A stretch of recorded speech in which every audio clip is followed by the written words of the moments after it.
Hey everybody, welcome back to a brand new episode of Mythopedic. I'm Mike Brancatelli, of course, you're you. Today's guest is Eamon Armstrong. We are talking with Eamon Armstrong, host of Life is a Festival podcast. He also hosts the Psychedelic Therapy Podcast. Eamon is a staple at the Burning Man. At the Burning Man? No, now I sound like an old person. Hey, he goes to the Burning Man there in the Black Rock Desert. Life is a Festival. He's a writer, speaker, podcast host, and he is also the host of the Psychedelic Therapy Podcast. He serves as VP of Communications at Maya Health, a psychedelic medicine software company, where he hosts that interview series, the Psychedelic Therapy Podcast. And he's an enthusiast of personal growth, psychedelic healing. We have a great conversation. We met on Club. Well, you guys will hear what we talk about. I don't need to do this whole rigmarole. Anyway, thanks for all of your love and support to this show. It means the world to me. Every time I log into Apple Podcasts and I see a new 5-star rating and review, it always warms my heart, and really just appreciate it very much. So yeah, I've been thinking recently about this show and about what I'm doing. I think I'm going to release a solo podcast about my thought process involving this show, the future of this show, my new show that I've been working on Patreon called Psychedelic, which is a comedy show. And I'm realizing as I'm talking to Eamon in this podcast, we talked a little bit about the coyote, the trickster, levity. I'm fucking creating that right now. If you guys have listened to any episode of Psychedelic, you realize how wildly different it is than Mythopedic. Sure, it's still similar because it's me, but I'm not really thinking about like, oh, what can I say or what can I say or what might, I'm just letting it rip. Maybe that's the name of the podcast.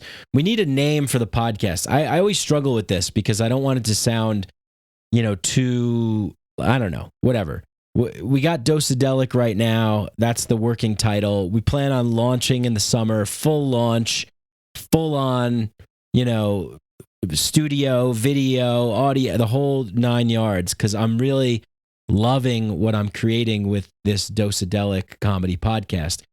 Most of you know I started doing stand-up comedy, doing a lot of open mics and bar shows and check spots at clubs, and was just kind of like working my way into the scene there. And then I decided, maybe not so much. But I went traveling, I did other things. That element, though, of comedy has never left me. And I feel like with this past year, it's been more reignited in me to be that kind of wild, crazy sort of guy that I am, that most people who know me personally know me to be. And it's just if I ask myself to ask myself what the biggest joy that I have, it's fucking making people laugh. It's making people laugh. It's having a good time and making people laugh. And I'm really loving the environment that I get to do it on the podcast. And I want to do live shows. So anyway, I'll get into it all in a solo podcast, and we'll talk about that. Maybe we'll make it an interactive thing, and I'll bring some people up. I would love to do more interactive things. And so currently right now, if you want to get involved and be more interactive with me, the best way to do it is go to patreon.com/MikeBrank.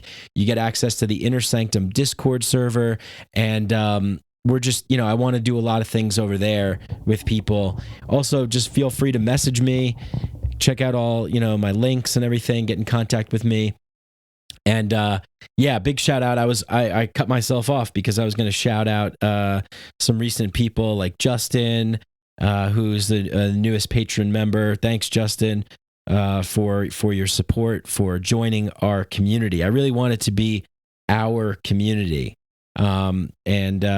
Thanks to everybody that goes on Apple Podcasts and leaves 5-star ratings and reviews, like Johnny, who said, if you're a mind explorer, this podcast is a great place for info and just greasy discussions. Mike is a pretty funny dude. Plus, I like hearing from fellow aliens. They're not completely entrapped in the New Age movement. Great podcast. Thanks, Johnny. Keep it up, Mike. perfectly fine podcast to listen to. I asked one of my friends, I was like, dude, I know you listen to the show. I was like, do you mind if you leave like a rating and review? And he's like, yeah, no problem, man. And he just wrote, his name is, he made up a name, Jangis Targus, and he wrote internet. This is the internet at its best. Big shout out to you, Matt. Love you, buddy. Thanks for that. So yeah, I just want to have fun, just want to create awesome, entertaining things. And, you know, speaking of awesome things, let's get into the sponsors. This podcast wouldn't be possible. I wouldn't be alive and breathing if it wasn't for the support, the amazing support that I get from SHEATH underwear. Not just the support from wearing the underwear, which is the best men's pouch underwear on the market, designed to isolate the male package to reduce the chafing and the sticking and the sweating. No more readjusting, no more, uncomfortable sandpaper like boxers. You go to Costco or something like that and you get like a 10-pack or whatever. Don't do that. Get SHEATH underwear. Spend the money to get a great pair of underwear. This is what I do. I basically wear the same pair of jeans all the time. Number one, I love them. And number two, they work for me. I like them. I'd rather have one pair of something that I absolutely love than a bunch of just shitty things. And let me tell you, boxers, it sounds ridiculous to say, but boxers and briefs and all that stuff has always been really annoying for me because I have really big thighs and, but not like a huge waist, really, 34. And, but like I never was able to find something that was able to really like be very comfortable in every situation possible. And you don't have to use the pouch. You don't have to use the pouch. But however, I will say life is a fucking festival. And what do they do when you go into festivals? Well, they want to make sure that you don't have certain things. But with the SHEATH pouch underwear, you can have all the things because it's a pouch. So if you're a psychedelic person and you're on the fence, you get SHEATH underwear because they're comfortable. They have moisture wicking material. The owner is just a huge fan of podcasts and comedy and psychedelics. And they've just been such a great support for me. And their underwear is amazing. It's a win-win-win-win-win. And so, get a pair of SHEATH underwear. Go to sheathunderwear.com. Put in the promo code Mycadelic at checkout. You get 20% off. Also, they're always running deals. So check and see. It looks like they have a 30% off while supplies last deal for their Mossy Oak sale. It's got 9 hours left. So see if you could double stack a deal. Get 50% off. Get 50% off. Put in the code Mycadelic, get 20% off, and then get their like flash sale deal that's going on right now. Or maybe it expired. I don't know. But I just went to the website. Oh no, it's still up there. But they're amazing. I love them. I love SHEATH. I love the company. I love the owner. I love the underwear. What more can I say? Just buy the fucking underwear, please. For the love of God, help me out here so I can eat and feed my family. I got 10 kids, and they're all starving to death unless you buy SHEATH underwear. And the air that it creates down there, the separation, it will actually activate your pineal gland. You'll start seeing in 5D consciousness. You'll ascend to the 8th dimension. Pretty soon you'll be living in the 17th one. You'll just become a numinous, glowing orb of light when you put the SHEATH underwear on. And you'll be able to do all kinds of things and whatever. All right, that's enough. That they're great. You guys know how I love them, and I wouldn't be like trying to sell you shit that I didn't actually wear and didn't love. Love them. They're the best. SHEATHunderwear.com. Promo code Mycadelic, 20% off. Next is go to Student Loan Tutor. Check them out. Just tell them I sent you, Zach Geist. They help me out. They're great. Go to Mushroom Revival. Get 15% off. And then also check out new sponsor of the pod, Ohana Kava Bar. And that's going to be kava. It's great. I love kava. I love how it makes me feel. I love sipping on some kava. It's amazing. If you don't know what kava is, Google it. Check it out. Go to ohanakavabar.com and check it out. If you know about kava, This is some good stuff, and I just love the way that they're like packaged and they look. The aesthetics are always really important to me. So they're really nailing that. They're delicious and really makes you feel really relaxed and calm and cool and a little euphoric and energized. It's good stuff. It's really, really good stuff. It's much better, in my opinion, for like lubricating a social situation is to sip on some kava rather than, drink some booze. But, every now and then a good cocktail is good. But you got to check this stuff out. You put in the promo code TIMEWHEEL and you save 10%. That's Time Wheel for 10% off of Ohana Kava Bar. All the links are in the description. Everything's there. Just support the pod. This is my way of we got to do this stuff. And I don't put the commercials and the ads in the middle of the podcast to break up the conversation. I just put them in the beginning. And I know maybe people skip through this and stuff, but it's what helps keep the lights on here. It's just me. This podcast is just me. I'm not part of, anything else. And there's no one else helping me. It's just me. So help me out, help yourself out, and help these companies out who are great companies and great owners and really passionate about making just really good products. And, this is the kind of like free market that I love. It's not this like crony capitalist corporate bullshit. It's like when people actually have a solution to a problem or make something better or have just a great product or service, and then I get to tell you about it, and then you get to experience it, and then I get a little bit, you guys know the whole gist of how it all works. What the fuck am I, giving you a whole Tony Robbins, Gary V fucking rant for? Anyway, without further ado, enough for me. You got all the links. If you want to support the podcast, just go into the show description, the show description and see all the links that I have in there. It'll tell you everything that you can do to help support whatever you do. I love you guys very much and really grateful that I get to do this show and have awesome conversations like this and share it with you guys. Solo episode coming out soon. I'll have an episode with amazing author Bet Williams coming out soon and more fun going on. More coyote energy coming very soon. All right, let's get in this conversation with Eamon Armstrong. Psychedelics are illegal not because a loving government is concerned that you may jump out of a third-story window. Psychedelics are illegal because they dissolve opinion structures and culturally laid down models of behavior and information processing. They open to us the possibility that everything we know is wrong. We don't need new laws that control our consciousness and rigidly place it in a prison. Cognitive liberty.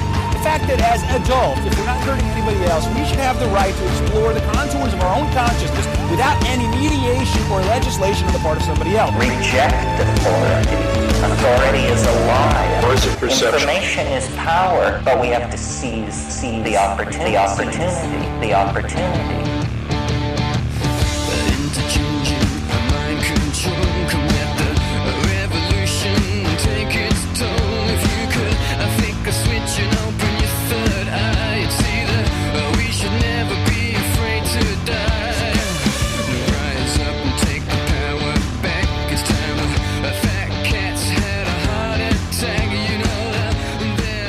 Quick question as the podcast records. Are we going to do you have time and interest in doing a little like Q&A afterwards? So if people are chilling that they can pop up and have a little chat with us. Do you have that bandwidth in your life? I do have that bandwidth. Great. I got 2 hours. So cool. Okay, now it's your show and I'll let you do it. Sorry.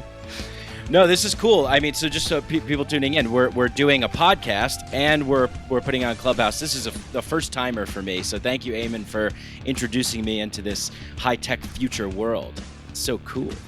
Oh man, and we only met on Clubhouse. Actually, I was aware of your work, but we'd only met on Clubhouse, so it seemed only appropriate that we would add an auxiliary Clubhouse to our psychedelic chat. And plus, Clubhouse is basically like NFTs and psychedelics anyway, so yes, yeah.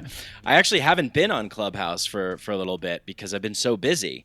And I was wondering, I was like, man, the other day I was driving and I had the note. That's why I turned my notifications off, because I was driving my car and I was on Google Maps and I accidentally clicked into a Clubhouse room and they were talking about NFTs. And I was so fascinated by it that I just kept driving. I wound up in Kansas and I had to figure out a way home after that. But it was a fascinating discussion. You drove from Colorado to Kansas because you wanted to learn about NFTs? Well, That's I mean, very it was just 2021. the conversation was so captivating, I just kept going.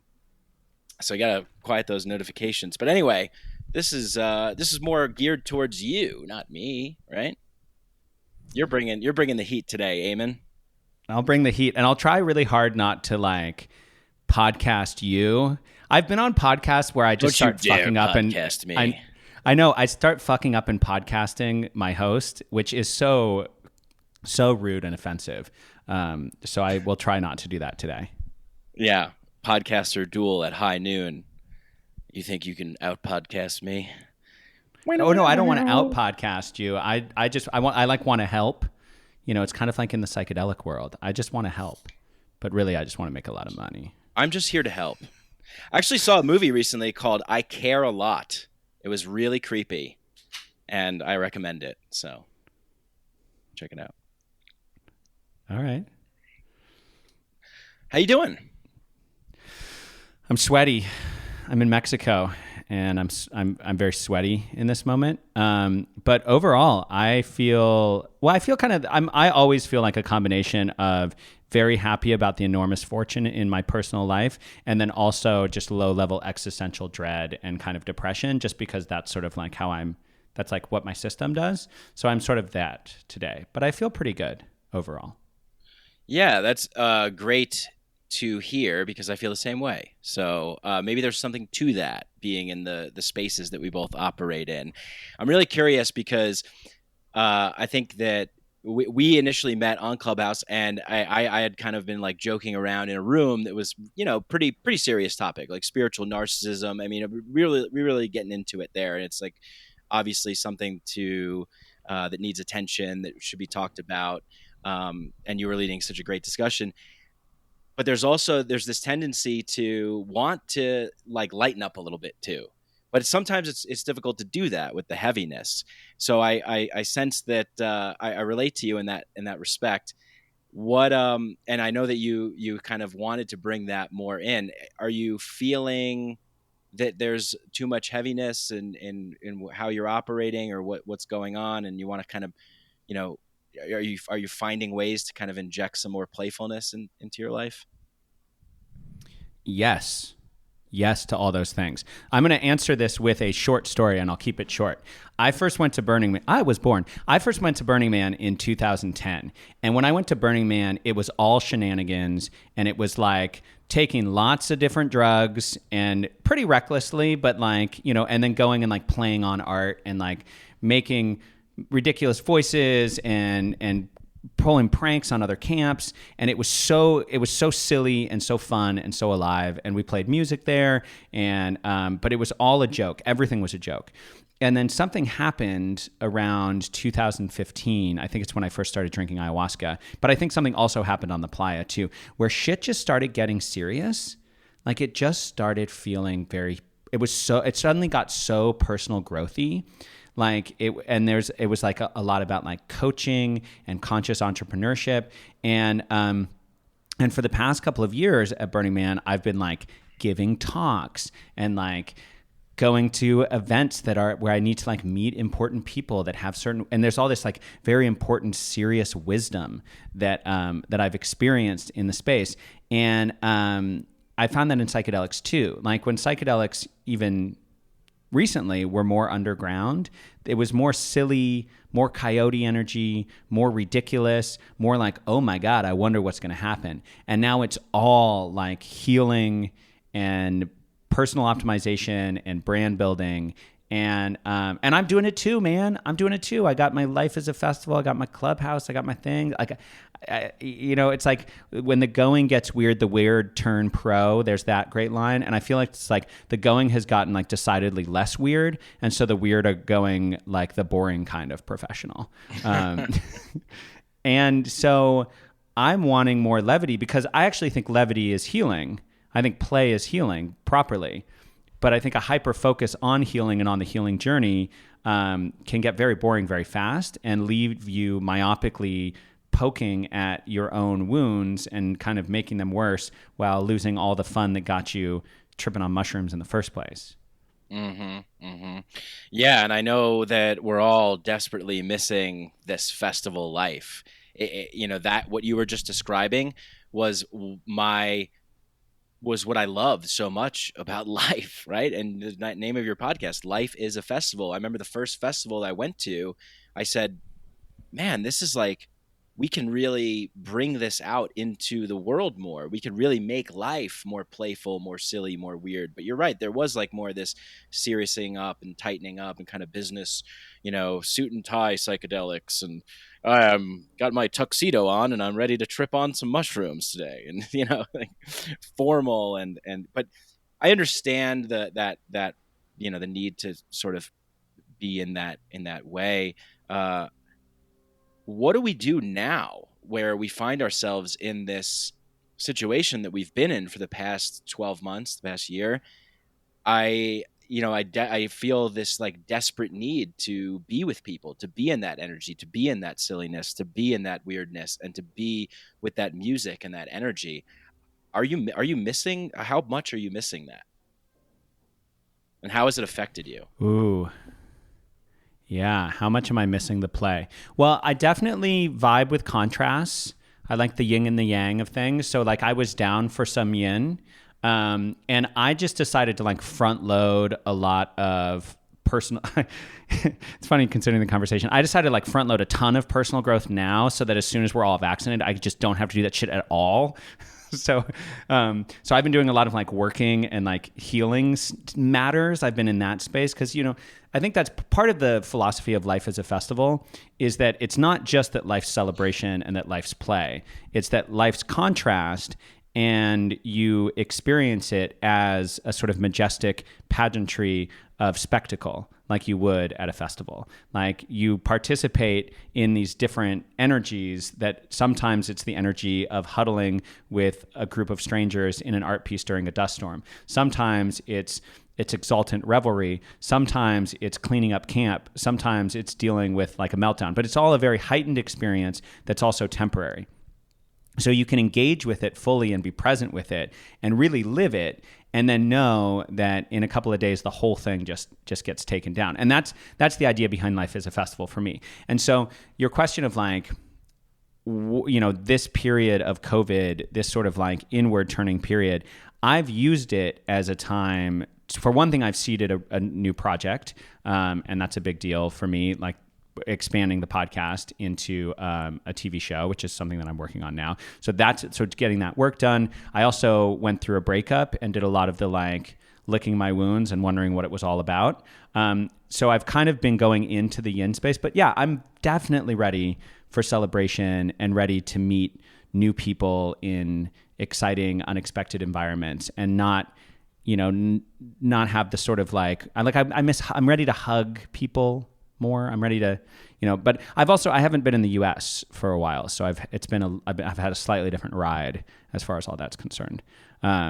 So in answer to your question, yes, I am ready to party again.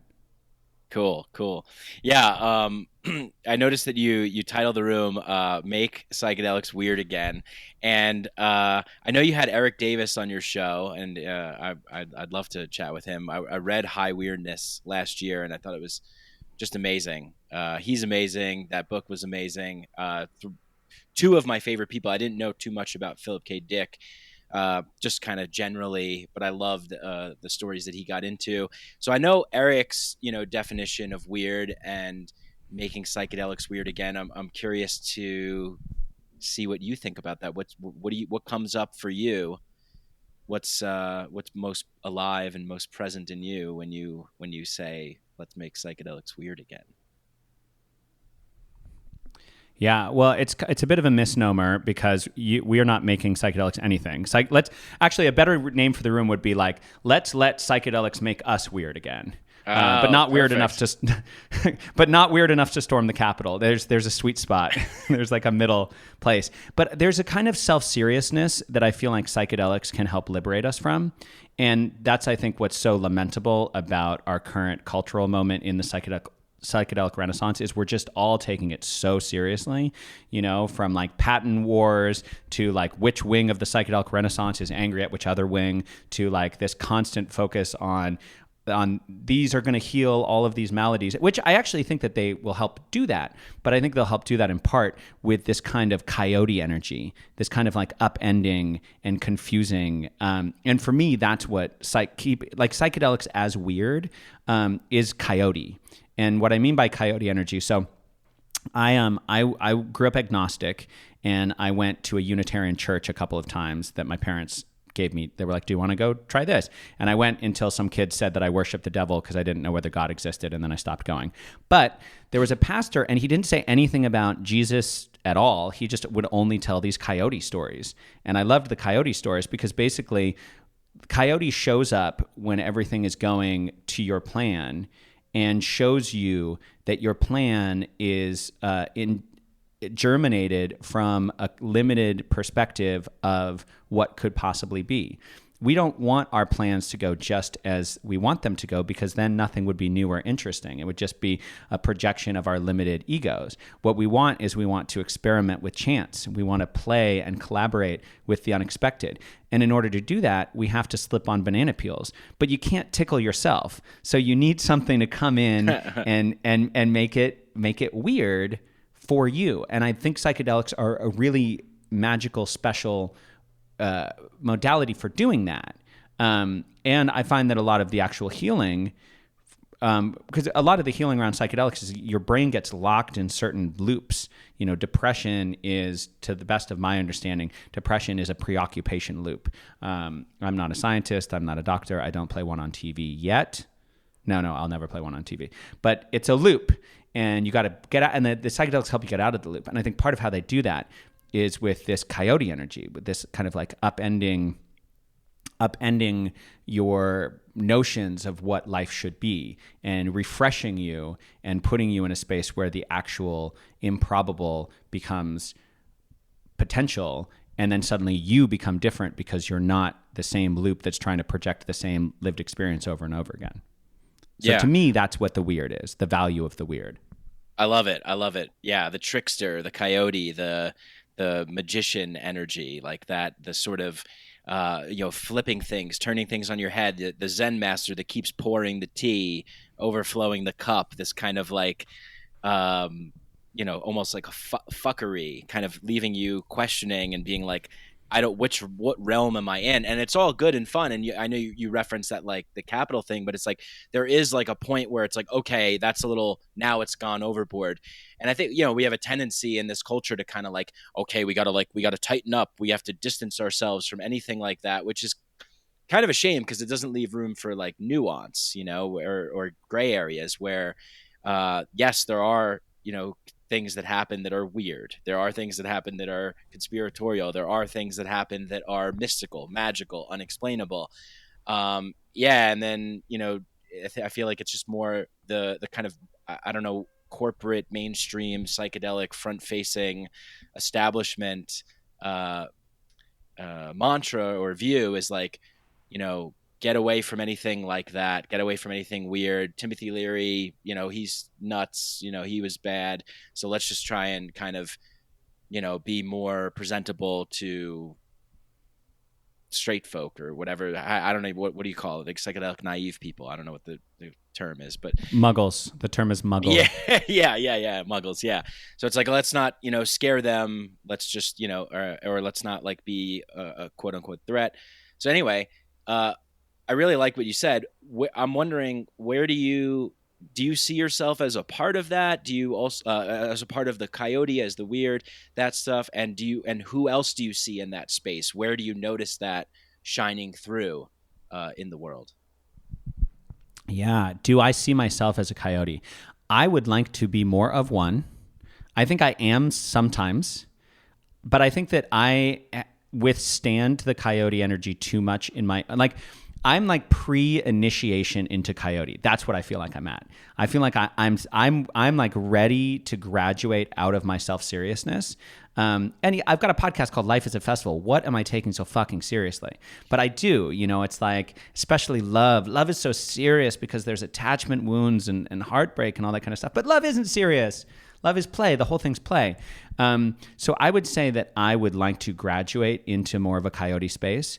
I think a lot of the good coyotes are frankly like older. Are a lot of like the older burners, I feel like have more of that coyote energy and more of the kind of like fuck it attitude. I think Eric's got some of the coyote energy, Eric Davis, within the psychedelic space right now. Man, I don't know. Like JP Sears, for example, is kind of like the satiring the wellness space, but he's kind of gone off on a weird angle where there's like a lot more sort of like weird anger and more seriousness in his thing. Like his satire has become a little more desperate and a little more fervent. I think Jamie Wheel is an incredible critic of aspects of psychedelic culture, and he periodically drops some great gems, but he's also predictably himself. Like he's predictably the eloquent orator, like Paul Revere sounding the alarm. Who is the psychedelic coyote? I mean, the psychedelics themselves, for sure, but who is the psychedelic coyote? This is a good thing for us to consider. I think we need to go on a hunt for the psychedelic coyote. I think we really, I don't know, and I must know, like who is the real psychedelic coyote? Because I don't see, there should be dozens of them, right? There should be a whole battalion of these tricksters. I can't think. Can you think of any? Are there any that you think of as the psychedelic coyote? Yeah, I see someone right here in the clubhouse room, Void Denizen, the ungoogleable Michelangelo. You're mic'd on the clubhouse bit, so I can't hear you. Don't mic yourself at all. Only unmiked. Oh, okay. I didn't want to do that thing where I'm unmiked and I just hear all the noise. Yeah, my buddy Void right here, the ungoogleable Michelangelo. I could think of maybe also Ramin Nazer, amazing artist, and I'm sure there's some other people too. But I guess it's kind of this thing where it's not as apparent, and maybe also it's not just like one individual. Maybe it's like sort of a theme. Or maybe it's a sort of an energy or a group of people or a space or a scene, but it is hard. It's hard when a lot of things in the world are so heavy to show up with that, and I try to be as humorous as I can, and not like in an effort in a way where I'm like, oh, I really got to be funny now, but just in a way where it's like, remember that this is play, remember that this is a game, and this can be fun, and we can create a lot of really cool things in this world, not to get dragged down by terrible, horrible, heavy stuff. But like you said, it is that yin yang. So you do have to enter into those spaces, because, if you just showed up as this wily coyote bouncing around after some terrible tragedy or something like that happened, it might not be received that well, right? It might not be as appropriate to do that. So, and I try and have fun with, like what you were saying, with the wellness, with the life coaches. If you look at my bio on Clubhouse, I'm trying to like have fun with all that and kind of make fun of that. And but also knowing that there is validity to it. There is some serious. There are people out there that are really doing good things. So how do we discern, in your opinion, like how do we discern what is true and real and authentic and playful and fun and engaging, and something that's just like reeks of being fraud, abuse, charlatans, hacks, profiteers, parasites, because they're in this space too. Real quick before you answer that, I just want to like, when I got into the whatever community, I don't even know, that I just thought like, oh, everybody's just going to get along and we're all going to be singing and happy and create a utopia. And, people are people wherever you go, right? And psychedelics are non-specific amplifiers in many cases. And so if you're, a little kumbaya and potentially a little naive in your kumbayaing, you're going to see a lot of kumbaya around you. Your question is, how do we discern the positive aspects of the psychedelic community with a kind of like idea of levity and humor versus the kind of charlatans and abusers and the people who are trying to make a buck at others' expense? That's your question? Yeah. I think that's about accurate. Yeah, but I mean, with also in consideration of the fact that we all have to pay to eat and pay rent and things like that. So there is this sort of weird balance, and so it's like, how do you, as Terence McKenna would say, how do you discern shit from shinola? I don't even know how to discern shinola from anything because. How do you discern? It's interesting because I think that, for one thing, people are not constantly one thing. There are people who do good things and also bad things. There are people who do good things and then mistakenly do bad things. There are people who are trying to do really good things but feel that the ends justify the means, and so they want to patent everything because they think that they are the ones who are going to bring the health and healing to everyone. So it's kind of a meaty question to ask how one discerns between what is safe and good and what's not. I think you go very carefully.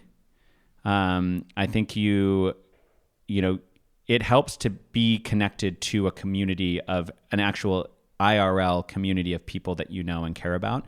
Like, so for me, for example, my big connection with the psychedelic community specifically was I used to run a website called Fest 300 for someone named Chip Conley. I took over after Art Gimbel tragically passed away on his way to a festival, no less. And in 2015, I, as a journalist, went to Costa Rica to write about the Zendo project, and I was embedded with the Zendo project at Envision Festival. I camped with them, I trained with them, and then I wrote 7,000 words about psychedelic peer support, which I called psychedelic first aid at that time. And so a lot of my connections with people at MAPS and people who've gone on to do things like North Star and the Sage Institute and some of these kind of luminaries in the space of psychedelic renaissance that are really holding these sort of aspects of integrity, I met in real life doing a thing like 6 years ago. And so that was extraordinarily helpful for me. How does one do that now? I mean, I think it's kind of like how do you discern bullshit anywhere? Is like, what are they trying to get from you? What are they promising to give you? And something that I had Eric Davis back on my show to talk about conspirituality recently. And he talked a lot about good mental hygiene, and that you really need to have your inner skeptic. You need to have the part of you that is sniffing out bullshit, and especially sniffing out your own wishful thinking. Because I think one of the things that happens with this psychedelic healing journey is that we become preoccupied with this idea that we are broken in some way, because newsflash, we all are. We're anxious monkeys. Like, we're not whatever thing we aspire to be. We are not, and will never actually be that. We all have weird, icky sexual shame and tragic looping thought patterns, and we're constantly comparing ourselves to others. There's this sort of general imperfection to us, and so we go to heal that and fix that, and there's the mommy daddy wound, and then we're going in and doing it, and then there's a part of us, I think, that just wants to believe in anything that's going to help us. Like, I remember I got an entity clearing once. I was on a Wednesday morning in a little room above the Wells Fargo in Berkeley. Some woman in white was chanting some sort of gobbledygook to try to like get something to leave my body that turned out to be just like run-of-the-mill anxiety. I think that you are, I think you're likely to protect yourself best if you're willing to accept how totally hoodwinked you are likely to be, because you want to believe. And that skeptical piece is so important. I'm currently in Tulum listening to people who just believe crazy ass shit, and they're just so convinced. And the crazy ass shit that they believe in, they're always at the center of it. They're in the middle of some cosmic drama, whether it's conspiracy that they're going to be part of saving people, or it's the oneness of all things, where they're somehow God in a way that's sort of more God than everybody else is God, and they're ascending to 5D or whatever garbage. I think that the way you protect yourself from the bullshit and drama in the psychedelic space is by being very, very attuned to the bullshit and drama in yourself and your desperation to be healed and to be special and to be a winner and succeed and notice. And those energies are beautiful. You got to love those parts of yourself for sure. Like, you're not trying to get rid of that either. That's a fantasy to get rid of that. Love that part and recognize that that part of you is going to find the charlatan, is going to find the abuser, is going to, that part of you that's so desperate to be healed is going to magnetize exactly who you need to show you that you got to you got to tighten up your defenses. And whether that's, the case of losing a bunch of money because you're doing a bunch of kind of wellness retreats that don't actually get you anywhere, or something that goes as far to actual abuse, which is super fucked up, and we all need to call it out in the community. Whatever that gradient is, it starts with your own skepticism and your own ability to look at yourself and say, I want to believe, so I should be careful. Yeah. You sound like you really know what you're talking about here, Eamon. I think maybe you have a personal story, if I can dig into that territory. Do you think I have a single personal story about being hoodwinked in the wellness community? You only have one story, and I think it's pretty personal to you yourself. Yeah, I don't know. It seems what I'm getting is that it seems like you've been down that, and it does come with experience, and people are in this place where they're desperate, they're seeking, they're vulnerable. I was there. I was searching, seeking, trying, experimenting. What was it for you that set you off on the quest to find out more of who you are, or what makes you tick, or where you could heal? Wait, so I'm not quite sure on your question. Are you talking about times I have been hoodwinked, or what got me started on a journey where there's a lot of hoodwinking along the way? Okay, so I guess I'm interested in both, knowing what got you started on that journey, and then what kind of things have you seen. You brought one up with the woman in white above the Wells Fargo ripping an entity out of your butt or something, and but yeah, so maybe share a little bit about what set you down that course to try and find a way to what brought you into it. What were you looking for? What were you thinking about? What was going on for you, and what kind of things did you encounter? Helpful, harmful, those sorts of things.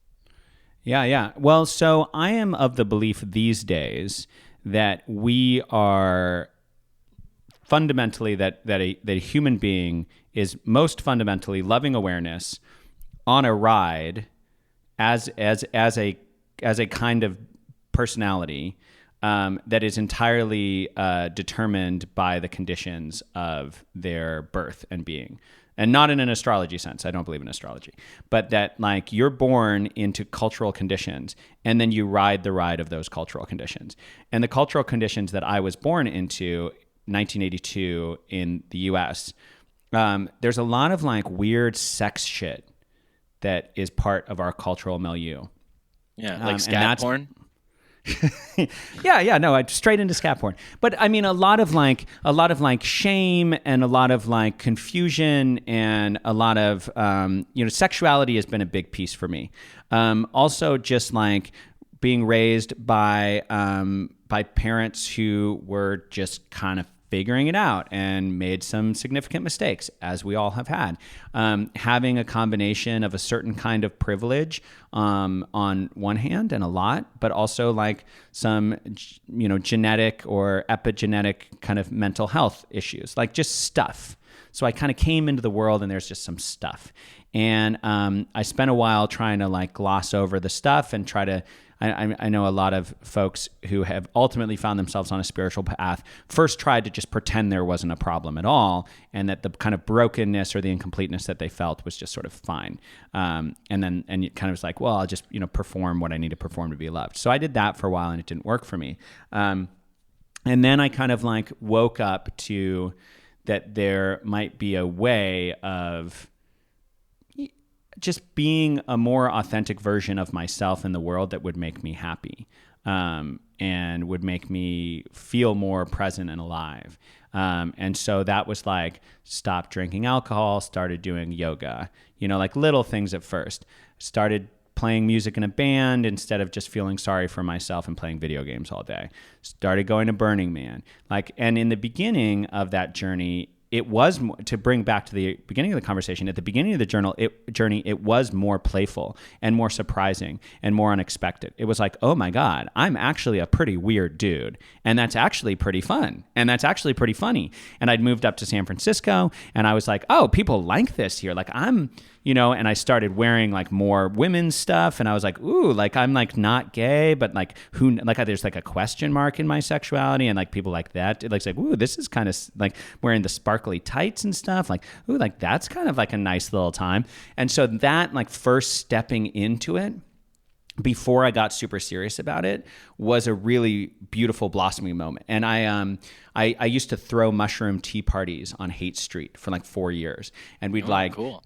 Oh yeah, it was so cool. It was so fun, and I was experiencing healing, but I wasn't myopic about it. I wasn't like on the healing journey, and then I'm going to write a book about it, and then I'm going to go on a book tour and conflate this kind of like personal blossoming into some sort of like spiritual task to be a guy who saves the world or whatever. I think the ego comes in and co-ops every step of the way.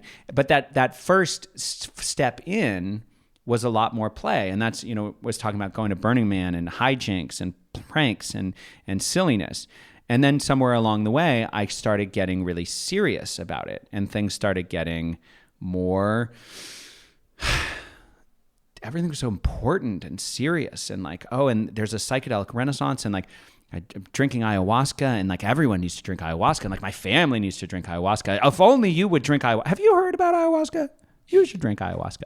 Like being in that space for a while.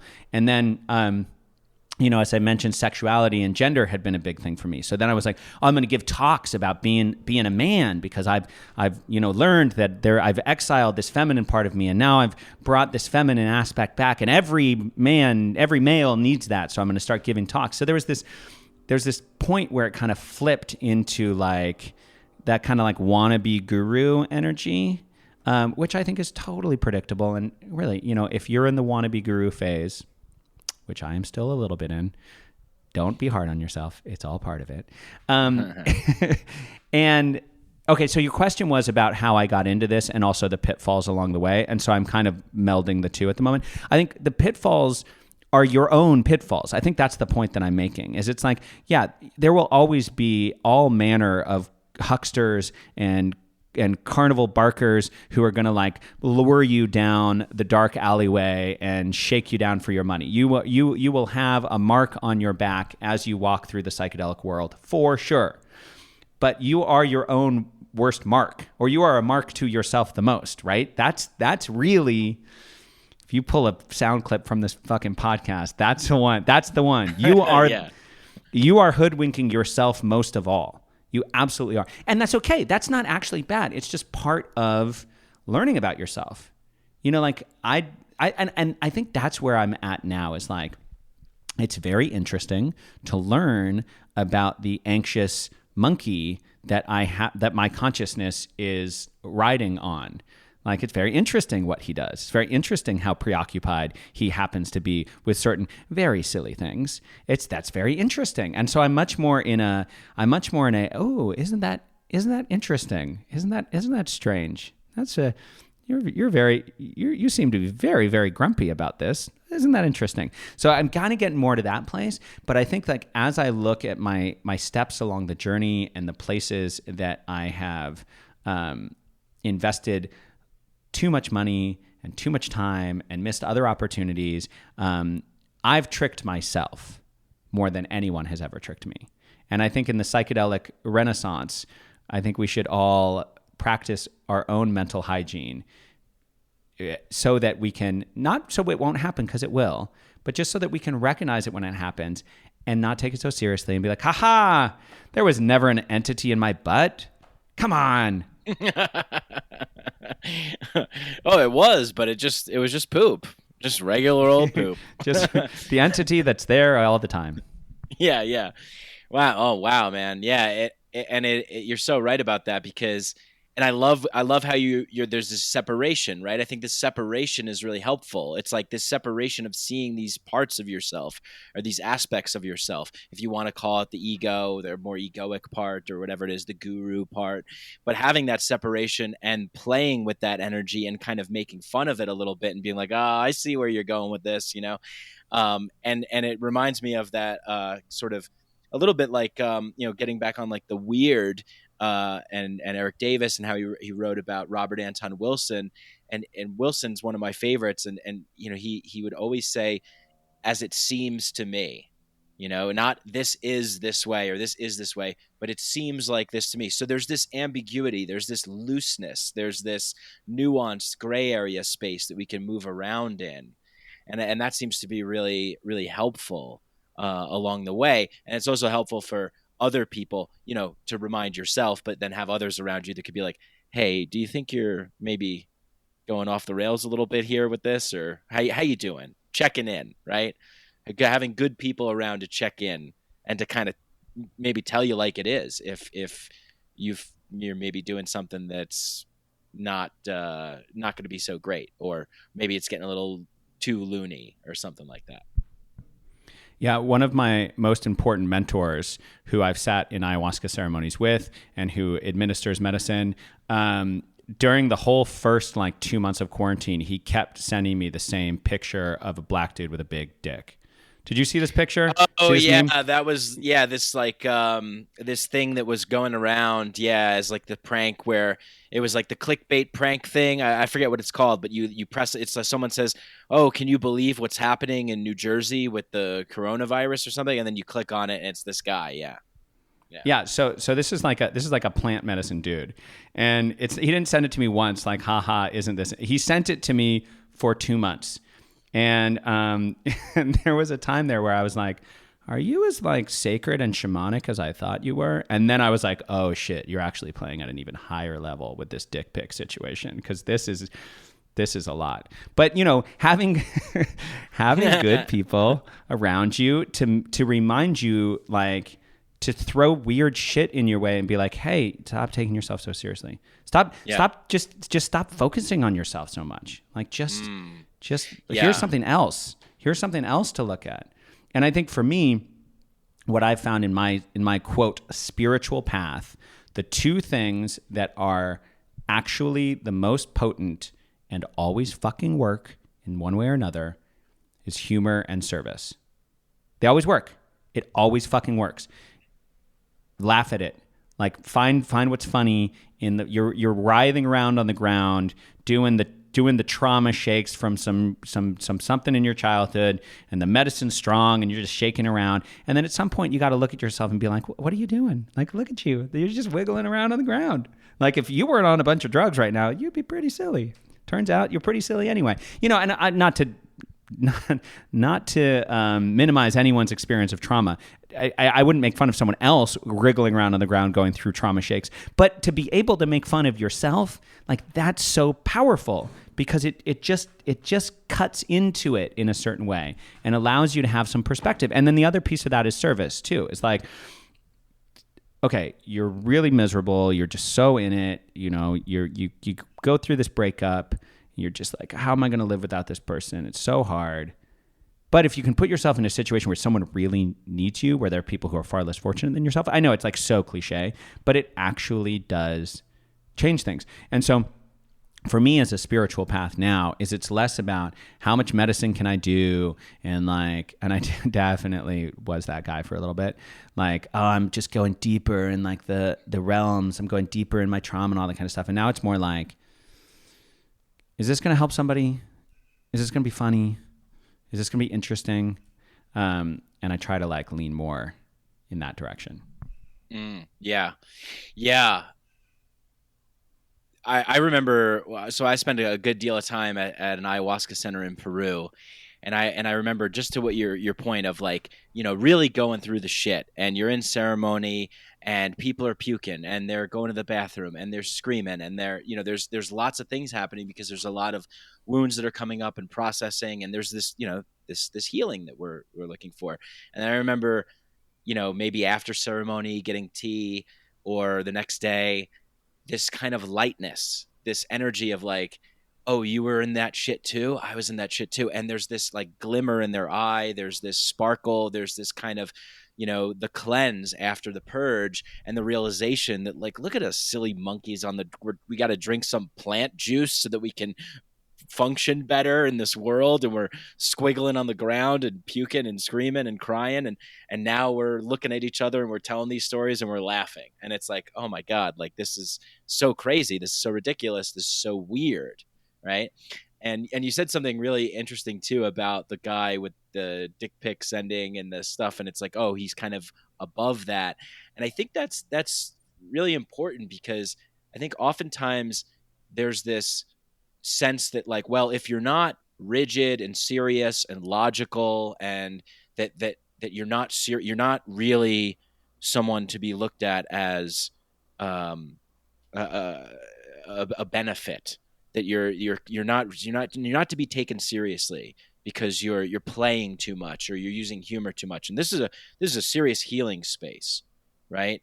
And oftentimes I've noticed that with this thing that I call like healing ourselves to death. It's like we're stuck on this path of like, no, I got to heal, and I don't have time for jokes. And if someone's joking, then they're not the one that I need to be following, because they're not treating me like I need to be treated in this serious healing path. So I don't know, there's a lot that I'm saying here because it's just coming to my mind all at once, and you said so many good things. But yeah, I wonder if you could just kind of like riff and jam on some of that notion of like being addicted to the healing, allowing the humor to come in, that sort of playful energy, seeing these people that we look to. And I think we all want this person, someone in our lives to show us a way, to help us along the way. And then, not being able to sort of understand a little bit more about how they operate, and maybe, and I'll finish it up real quick because I feel like I'm rambling a little bit, but there was this, I think it was Black Elk Speaks book, and I remember Stanley Krippner talking about this, and he was talking about how the shaman is kind of equally a healer, equal parts healer and equal parts like theatrical performer and jokester, and that if you get it, you get it, and if you don't, it's not really gonna like work for you, so to speak. So there's a bunch of scattered ramble thoughts. Do something with that, Eamon. All right. Well, I'll chew on some of your word salad for a moment. Thanks. And give you my own purge. Yeah, man. I mean, I think that I'm definitely confessed to being addicted to the idea of healing conceptually. One thing is like, it feels good to do these grand dramas. They feel good. It feels good. The tension and release feels really good. And I definitely come from a pretty privileged situation. And so, my personal healing and my plant medicine work represents a kind of tension and release that not having to fight for my survival in the way that many people do. I don't have that. So it's sort of like, I think something that happens in the psychedelic space is it's a little bit like an ontological addiction. Jamie Wheal talks a lot about that, for a kind of like bourgeois ennui. Like we're life is just burping up like anything that you want, like I can eat anything, and I go to a restaurant and it takes me like 5 minutes to make sure that I've chosen the very best thing, like, do I want that's got the tuna, but it's got like some edamames. I like that, but then there's got a steak, but there's some onions. I don't like that. What do I want? What do I not? We living these like extraordinary lives, and we just have whatever we want. And I think we need some tension and some release. And so I think an addiction to personal healing can actually kind of can be in the place of a dharma. Now, I don't mean that we don't need healing and we don't need to in parallel grow and change so that we can also give our gifts to the world. I'm not saying that at all. But the addiction to healing can also stand in the place of our actual kind of dharma, our actual, like what we're actually here doing. And so I definitely have had that for sure. I've definitely been, and they're great stories. And, I really like Yuval Harari's perspective around us as human beings as being evolutionarily predisposed to create stories, and that gave us an evolutionary advantage, and that we're kind of these meaning-making monkeys with this sort of like propensity to narrativization. And what could be more entertaining or potent in the context of our desire to live stories than to triumph over some sort of like inborn malady. So when I was a little boy, my mother used to read me all of these adventure stories, most especially the Odyssey. And I grew up wanting to be many-minded Odysseus. I wanted to grow up to be the hero of Troy who had this long journey home. And then here I am as an adult and going around the world to like do Iboga with the Bwiti in Gabon. Because that, it's part of my healing journey. And the healing journey is what gives me a quest. And the quest gives me this adventure. And I don't think there's anything wrong with it. I mean, aside from the way that privilege dispossesses other people, which sucks. But aside from that, I don't think that there's anything wrong with that. But it is can be on a certain level masturbatory, I just had I bring up Jamie Wheal a lot. He just did this Rebel Wisdom podcast that I really like, so I think he's probably a little bit top of mind. But I had him on my show recently, and he brought up this point that I really liked about healing, about the 80-20 rule, which is like, 20% effort gives you 80% results. And then, and that a lot of people in psychedelic healing have gotten, he suggests like do the 20% to get the 80% results, and then kind of move on and make space for other people, rather than the diminishing returns of trying to like just elevate that much more and just fix that much more. Because ultimately, like you'll never arrive. You'll never be like healed. That's not that would be a weird game if you could be healed and then you would just walk around healed. The game wouldn't make sense as a game. So I think that I agree with him around doing, do the 20% effort to get the 80% results, and then switch gears to another game, to a game of service and bringing the rest of humanity along with you. I think that's the model. That being said, I don't do that. I still like, I guess I could do a little more 5-MeO DMT. I could probably have a little more speed dating with God. Speed dating with God. Speed dating with God. So I guess your question was more like, well, your actual question was, Eamon, makes sense. What do you want to do with everything I just said? So I don't feel behold. So what I try to do, by the way, as a podcaster, what I try to do when I'm on other people's podcasts is I try to actually really answer their questions, because on my podcast, I'll be like, I'll ask a question and someone will have like a little dance that they do. And I'll be like, this is a very lovely dance. And the question that I asked. So I try to answer your question. And I think I did. Yeah, totally. Yeah. You did. And it wasn't even really much of a question, but it was just kind of like trying to poke at some ideas and see what you had to say about them. So thank you.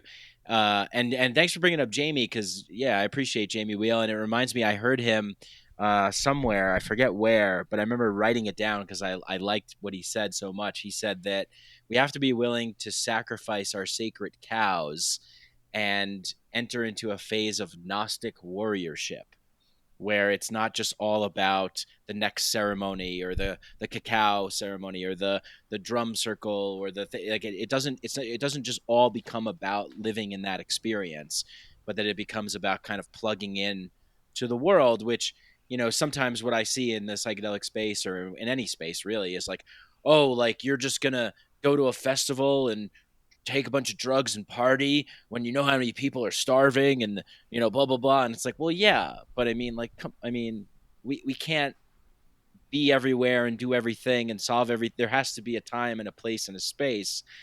And so, you know, with that, that's why there's many of us, right? There's many different people doing many different things. And I think that allows for us to all contribute and collaborate in a way that gets to some greater good, right? I mean, would you say that where do you see us moving like people that are playing with altered states of consciousness, with psychedelics, with festival type experiences, and, you know, these kind of mystical realms and whatnot? Where do you hope it goes, or see maybe us moving towards, and what are you concerned about, if anything? You know, there was a time when I was definitely like save the world one party at a time. You know, do you remember that old Portlandia sketch? Did you ever see that, where they do the dance routine to save the world? Yeah, there was a time when I was like, well, man, like we just need like more Burning Mans. Like, just like if there's a Burning Man in every town, like that's going to change, because we're going to get all these Burning Man values, and then life's going to be better. I just don't think that I don't think that you change the world. I think it's egoic. I think that you tend your garden, and the key is to figure out your little garden and tend it and serve in the way that feeds you. So like for me, I'm an entertainer, man. Like I'm an entertainer. I was an actor. I was a musician. I like entertaining. I got a podcast. I'm trying to make a TV show. I want to bring... and you know what's worked for me, and I'm sort of not answering your question, but I'll come around to it. What's worked for me is like not having to be the guy with the answer who knows the thing, and being like a playful, fun guy who asks questions and is like, you know who you should talk to? Talk to Jamie, because he's got some great ideas. You talk to this person. Talk to, you know, like let's go find out that, and doing it in kind of a playful way. And for me, that's tending my little garden, right? And I've lived in San Francisco for, you know, a decade plus, and you know, there's a lot of like, we're going to save the world, and we're going to make this tech company, and the world's going to be more connected, and we're going to change the nature of transportation. And what I've seen, and I think we've all seen again and again, is that yeah, there's a lot of good, and then there's a lot of bad, and this comes back to that coyote energy. Coyote comes in and says, oh, cool, Facebook, yeah, you're going to make the world connected, and you can take all that money too. Yeah, well, now elections everywhere are completely fucked. You know, like, now solve that problem. And I think that life just works that way. So your question is, where do I see this going? Where do I want it to go? And what am I concerned about? So I think things are going to open up, and people are going to really want to gather and celebrate. I think that our modern congregations that are festivals are really forces of good in many ways. Sometimes bad things happen there. There's a lot of excess and hedonism and waste, and that sucks. I think that'll get better. I'd like it to get better. I think it will get better. I think that there are certain festivals like Envision in Costa Rica is good. Wonderfruit in Thailand is a really good one because it's a little more ingrained in like the local Thai culture than I think Envision has a little more of like that expat vibe. Still good. But like, I think that there's, you know, an iteration towards more sustainability. I think that's really helpful. I think we're like, for festival culture, like moving more towards boutique style community gatherings that are like a little smaller, less these kind of big, you know, Lollapalooza, consume the experience stuff. I think that's changing. I'd like to see that changing. I think more participation. I love festivals because I feel like people have an otherworldly environment to go play in and come alive. And yes, that can turn into a healing journey that may come to a place where it doesn't have its value anymore, and it's not, like you've overdone it. But as I was saying earlier in the conversation, for me, when I first went to Burning Man, it was extraordinarily healing, and I didn't even know that. You froze. I was watching men with like flowing gowns and like Eamon just floppy froze. brunch lady hats, and it made me feel more alive faith. and more We'll be connected. And I was like, I can be that. And Mike, did I lose you? are you there? I'm here with you on good. the audio, Okay. but I don't see your face anymore. So. Oh. Yeah, it says on the on Zencaster that you're offline. Oh, okay. Well, I will get back online, but luckily, see, the Clubhouse saved us. The 'cause Clubhouse we're still online. saved by Clubhouse. Yeah. Yeah, and perhaps we and our audience are saved from my my rant that I was just doing. Maybe. See, here you go. Here's the coyote energy. That's what it is. Yeah. This is coyote energy.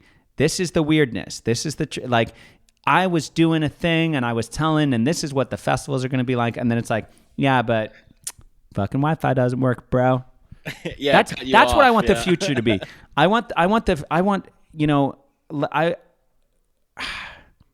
really do believe in the beautiful potency of the lived experience. I think you get what you need. And I think a lot of drama that sucks ends up being something really interesting and powerful and potent later. It's like there's a Zen story about I'm not going to tell the story. It's a long story. Anyway, the point of the story is at the end of it, he's like, well, perhaps that's a good thing. Perhaps it's not. And then something else happens. And then it's like, oh, it was good. Perhaps. And then it's like, oh, it was bad. Perhaps. Oh, and I know that one. You know the one? Yeah. Yeah. I'm being a little lazy. The horse, and then the kid breaks his leg, and the next day they're conscripting people to the army. And Yeah.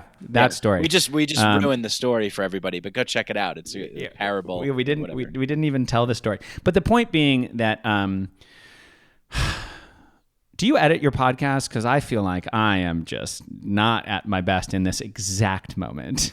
You can clean this up. Yeah, I'll edit it out, and I'll put in clips of Alan Watts over you, so it'll. Yeah, exactly. Edit out the actual coyote moment and just put in us talking about the coyote moment. Okay, your question was, where do I see this going? Where do I want it to go? And what am I concerned about?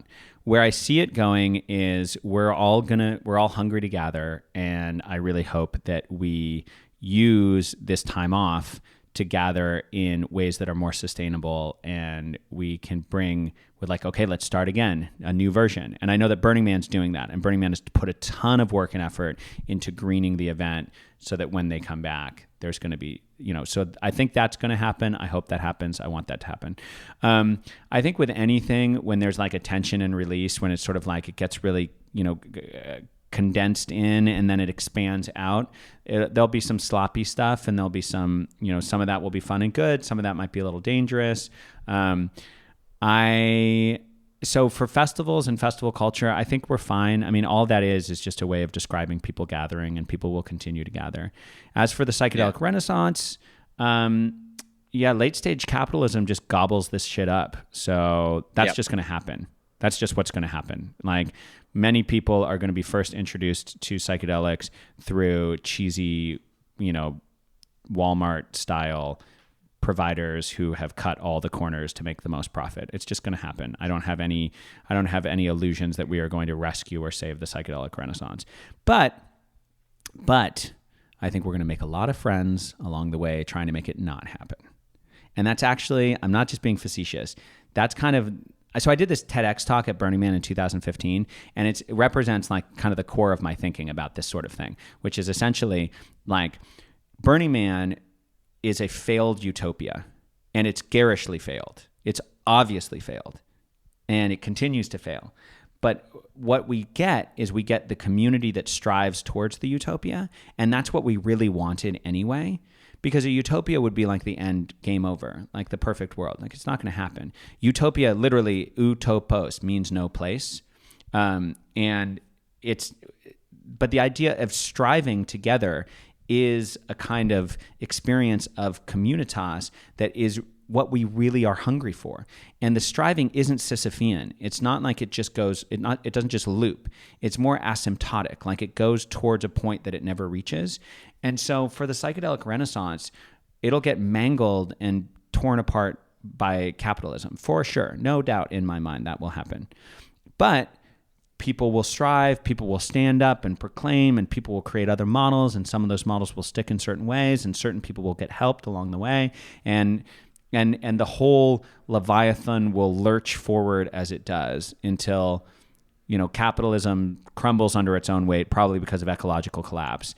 And then, if we don't completely extinct ourselves, we'll sort of like fumble into some new model and some new system. But all the while, my hope is that on an individual level, we each find our little gardens to tend, our ikagais, our passions, and that in community with each other, we help in little ways. And that overall, there's kind of like it's just getting a bit better over time. Never quite getting there, always with some drama, always dark forces that come in to try to like take all the juiciest strawberries right when you're just about to eat one. I'm not sure where that came from, but still you tend your garden. Well, I just think that, you're being very negative and bringing a lot of negativity in this space. And, good vibes I think only, that bro. we just need to think Good positive, vibes only. good vibes, and send good vibes. And, no, I think you're spot on, man. And then, I think that it's initially difficult to invite the more challenging or darker aspects in as a part of all of what we are and all of what this reality is. As you were saying in the beginning of the conversation, like it is a part of us too. I used to be in this mentality that I was like fighting against something, like we got to stop this and we got to do this, and and it's like, we're all, but where is that in me too, and like where am I bullshitting myself as well, like where am I showing up and so yeah, I think that's an aspect or something that I would like to see more of. But the thing is, it's hard to sell a $12,000 course saying like, hey, it's kind of all is what it is, and it's nuanced, and there's yin and yang, and there's creation and destruction. It's easier to be like, it's all going to be great. I'm going to show you the way. It's all going to be, there's. Do you have that in you too? Like, do you think that is kind of this innate thing that we want, like that being the hero, that story, like we want it to all kind of wrap up in a nice little bow and envision it into this, like, it's all going to be perfect and shiny and beautiful. I used to. I would say that the only thing that psychedelics have really healed me of is that. Seriously. I have not been healed of my depression. It comes when it's time. I have certainly not been healed from my anxiety because it is more intense now than it's ever been. I have not been healed of my sexual confusion. I am still a little unsure about all of it. I'm a 38-year-old man who could maybe be gay. Maybe. Probably not. Maybe. See how trendy it gets. But, none of this stuff is getting healed away. But I will say that I have definitely woken up to the idea that there's some sort of like landing place. There's some sort of thing where it's like, then the difficult things will be done and gone. The anxiety will be gone. I read this book recently, and I highly recommend it. Lovely book. It's called Already Free by a guy named Bruce Tift. And the title definitely makes you feel like, whoa, this is going to be some self-helpy shit. And lo and behold, it is. But it's like a blending of Buddhism and sort of Western psychology and the sort of like psychological developmental model and like the Buddhist fruitional model. And what he writes that's been so potent for me recently is that, and he's specifically talking about anxiety, and anxiety has been a huge one for me. I get very anxious when it comes to romantic relationships, and I have a very physical anxiety that happens. And what he writes that has been so beautiful, which is that the anxiety never goes away, but you realize you learn that it is workable, that you can always work with it, you can always be with it, and the knowing that you can always be with it is actually the refuge from it that you wanted when you were trying to get rid of it. But the trying to get rid of it only intensifies it and actually makes it not workable. When you're desperately trying to get rid of it, it's not workable. But when you accept it, like this feeling will visit me in some form or another until the day I die, and who knows what happens afterwards. But it's workable. I can breathe. I can be present with it. I can say, okay, I could go for a run. I could just kind of sit here.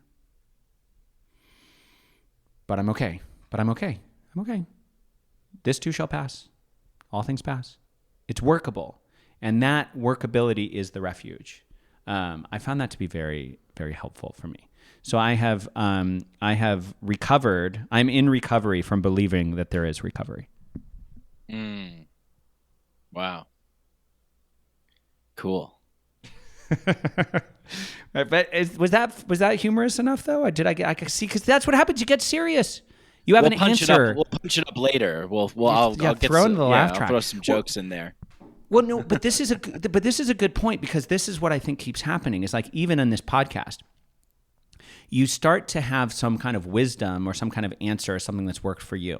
And then you want to share it to someone else. And we're just so in a world of brand building. We're so in a world of like, I'm on your podcast and someone listened to this and they might like my podcast. And then that's going to give me more listeners. And then that's going to help with the TV show I want to do and all this kind of stuff. So my wisdom is so important, and I'm so serious about giving the wisdom, right?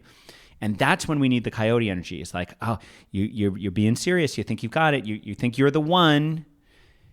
And then that's when we need humor to kind of undercut that and be like, no, it's all a clown car. You just happen to be driving in for a moment, and now all of a sudden it's running over you, but it's still a clown car. And I'm trying to keep coming back to that. And that's actually part of why I wanted to be on your show. This is where we get to the point of this all. I'm going to heal you of this right now. All you have to do is, after you say some wise shit, you just fart afterwards. But what if I can't fart? What if I try to fart as hard as I can and all I do is shit myself? What if that happens? Is there a medicine I can take? That's a perfect metaphor for what we're talking about. There you go. A little short turd. But yeah, exactly. It's funny because I have a funny fart story that I'll share actually. So at this ayahuasca center that I was at, the Shipibo healers are healing everyone in this ceremony, and there's about 20 people, and we're drinking ayahuasca, and the ceremony kind of comes to a conclusion, and there's a quiet space for about 30 minutes or so as we're winding down, and I just, it was just completely quiet, and it was quite an epic evening. A lot of purging, a lot of emotion, a lot of energy, and I just let one go, and it was loud. And out of all the things that happened that night, it was just the timing of it. We're ending this. We went on this journey. We're coming down. It's really quiet. It's very the singing has stopped. It's dead quiet, and I just. And as soon as that happened, someone laughed, and then someone else laughed, and then the healers started laughing, and then the whole the whole Maloka starts laughing, and it was just this kind of silly, absurd. It's like a reminder of, like you said before, we're these like monkeys, right? And my Jason Silva likes to quote one of my favorite books of all time too. I didn't know anyone else read this book, The Denial of Death, where he's like talking about we're these breath gasping, decaying beings that stink and are hairy, and we're going to be food for worms, but we can ponder and contemplate the infinite. And it's like, yeah, that's a good Silva. That's a nice Silva. You like that one? Yeah, I'm pondering a big fan the infinite orgasmic poetry of humanity. Yeah. As Ernest Becker in The Denial of Death, who was pondering and contemplating human beings' infinite potential to be more than just a body of meat that's food for worms, and if we could just ponder and contemplate. Yeah, I love it. I love he's wondergasms. So funny story about The Denial of Death. So Jason like really isn't into death. He's like very concerned about death. Oh yeah, I know. Yeah. And he's never drunk ayahuasca. And I was like, dude, just drink some ayahuasca and you'll get to do the dying thing, and then maybe it won't be such a preoccupation.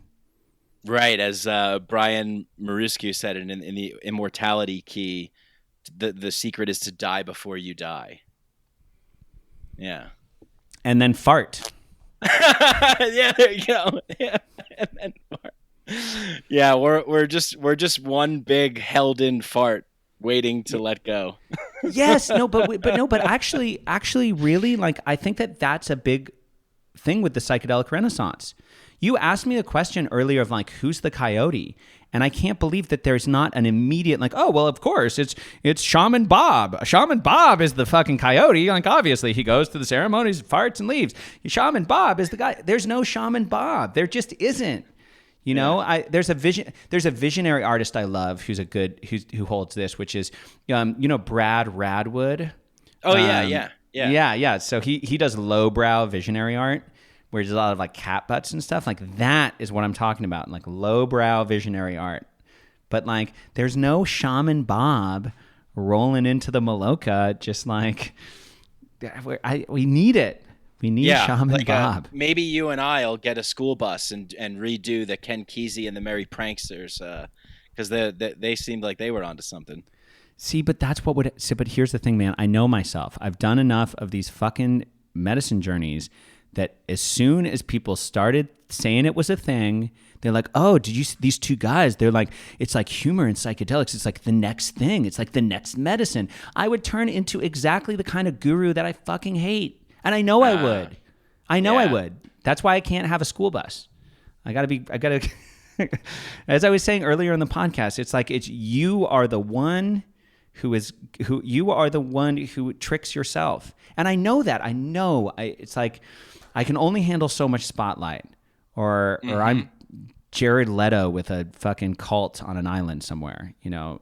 Oh, is that he's got a cult now? I saw a meme. I don't know. It seems right for him.